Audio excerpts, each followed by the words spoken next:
अहमद शाह अब्दाली तेजी से दिल्ली की ओर बढ़ रहा था और दिल्ली की जनता उतनी ही तेजी से दिल्ली से दूर भाग रही थी। अहमद शाह अब्दाली राजनीति का शातिर खिलाड़ी था। उसे ज्ञात था कि इस बार उसका मुकाबला मराठों से है, न कि भय से कांपती हुई कमजोर दिल्ली से। इसलिए अब्दाली ने भारतीय मुस्लिम सेनापतियों का समर्थन प्राप्त करने के लिए घोषित किया कि हम दिल्ली के मुगल राज्यों को मराठों की लूटमार से बचाने के लिए आए हैं। इसलिए भारत के समस्त मुसलमान शासकों, अमीरों एवं सैनिकों को चाहिए कि वे मराठों का साथ छोड़कर हमारे साथ आ जाएं, ताकि भारत के 200 साल पुराने मुगल राज्य को समाप्त होने से बचाया जा सके। अब्दाली द्वारा की गई इस घोषणा के बाद उत्तर भारत के अधिकांश मुस्लिम शासक अहमद शाह अब्दाली के साथ हो गए। रूहेले तो इस घोषणा से पहले ही अहमद शाह अब्दाली के साथ हो लिए थे। अवध का नवाब शुजाउद्दौला भी अब्दाली की तरफ हो गया। उन दिनों गंगा यमुना के दोआब में कुछ अफगान जागीरें थीं जो मुगल बादशाह की कमजोरी का लाभ उठाकर स्वतंत्र राज्य बन बैठी थीं। उन जागीरों की मुस्लिम सेनाएं भी अहमद शाह अब्दाली की तरफ हो गईं। दर्शकों को स्मरण होगा कि जब ईस्वी 1739 में नादिर शाह ईरान से भारत आया था, तब अवध के नवाब सआदत खां ने नादिर शाह की सहायता की थी। और जब ईस्वी 1748 में अहमद शाह अब्दाली पहली बार दिल्ली आया था, तब रूहेला सरदार नजीब खां ने दिल्ली की मुगल सत्ता के विरुद्ध अब्दाली का साथ दिया था। इस बार भी अवध के नवाब, रूहेले सरदार और अफगान अमीर भारत से गद्दारी करके आक्रांता की तरफ हो गए। और तो और मुगल बादशाह शाह आलम द्वितीय स्वयं भी अब्दाली के पक्ष में था। उसने तो स्वयं ही अब्दाली को भारत पर आक्रमण करने के लिए आमंत्रित किया था। इस प्रकार जब उत्तर भारत की मुस्लिम शक्तियां अहमद शाह अब्दाली के साथ हो गईं, तो मराठा सरदार सदाशिवराव भाऊ ने भी घोषित किया कि वह विधर्मी विदेशियों को भारत से खदेड़ने के लिए यह लड़ाई लड़ रहा है, इसलिए समस्त भारतीय शक्तियां इस कार्य में सहयोग दें। किंतु मराठों की लूटमार से संत्रस्त उत्तर भारत की किसी भी शक्ति ने मराठों का साथ नहीं दिया। न तो पंजाब के सिख मराठों की सहायता के लिए आगे आए, क्योंकि अभी कुछ साल पहले ही मराठों ने पंजाब से भारी चौथ वसूल की थी।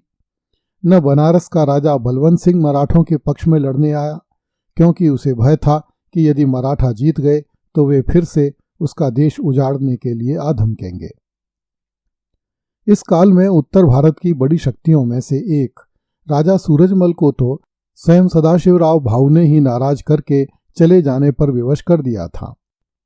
मराठों ने दिल्ली के निकटवर्ती राजपूत राज्यों से सहायता मांगी, किंतु राजपूत राज्य तो पहले ही मराठों द्वारा जर्जर कर दिए गए थे, इसलिए राजपूत राज्य अपने प्रबल मराठा शत्रुओं का साथ देने को तैयार नहीं हुए। इस प्रकार मराठे अकेले पड़ गए। उस काल में उत्तर भारत की कोई शक्ति उन पर विश्वास नहीं करती थी।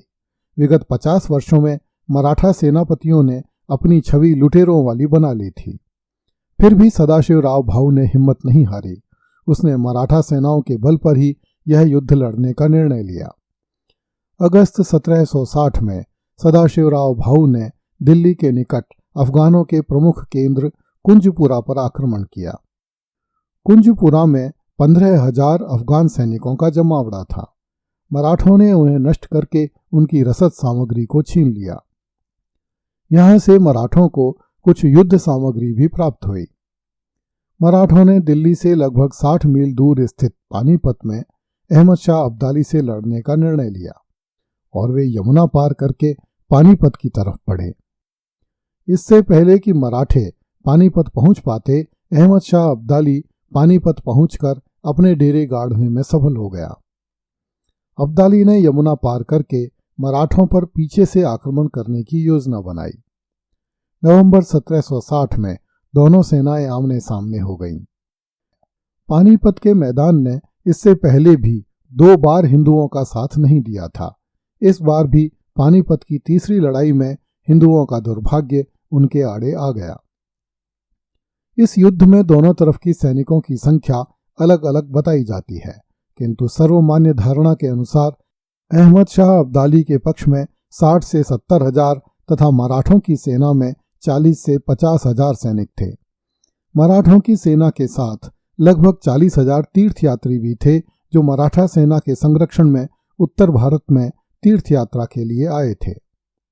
मराठा सेना के साथ कई हजार मनुष्य ऐसे थे जो युद्ध नहीं लड़ते थे, अपितु वे भोजन बनाने, भार ढोने, गाड़ियां हाँकने, पशुओं को चारा पानी देने आदि का काम करते थे।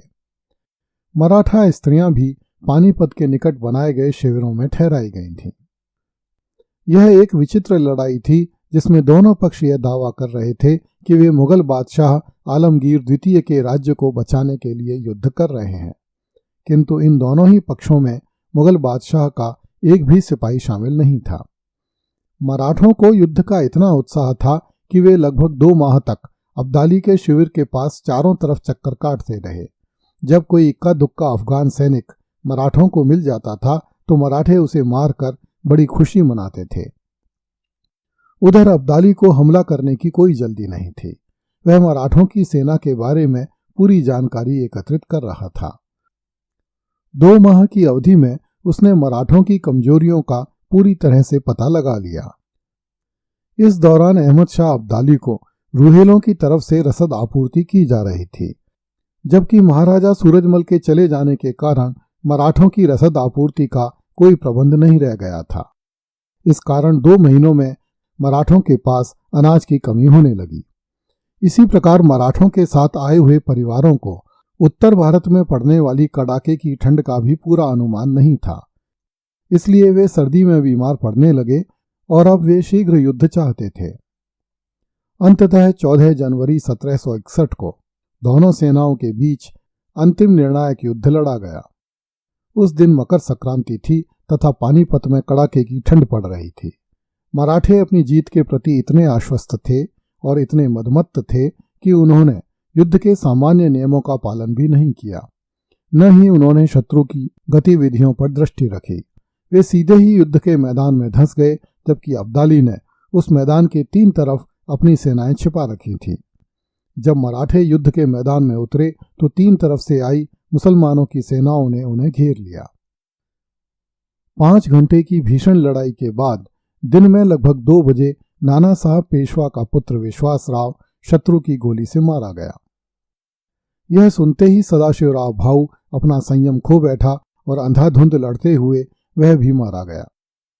जसवंतराव पंवार, तुकोजी सिंधिया तथा मराठों के अनेक प्रसिद्ध सेनापति भी वीर गति को प्राप्त हुए। शाम होते होते अब्दाली की सेना ने 40,000 मराठा सैनिक युद्ध के मैदान में काट डाले। नाना साहब फडणवीस युद्ध क्षेत्र से भाग खड़ा हुआ। जनकोजी सिंधिया युद्ध में घायल होकर भरतपुर राज्य की तरफ भागा।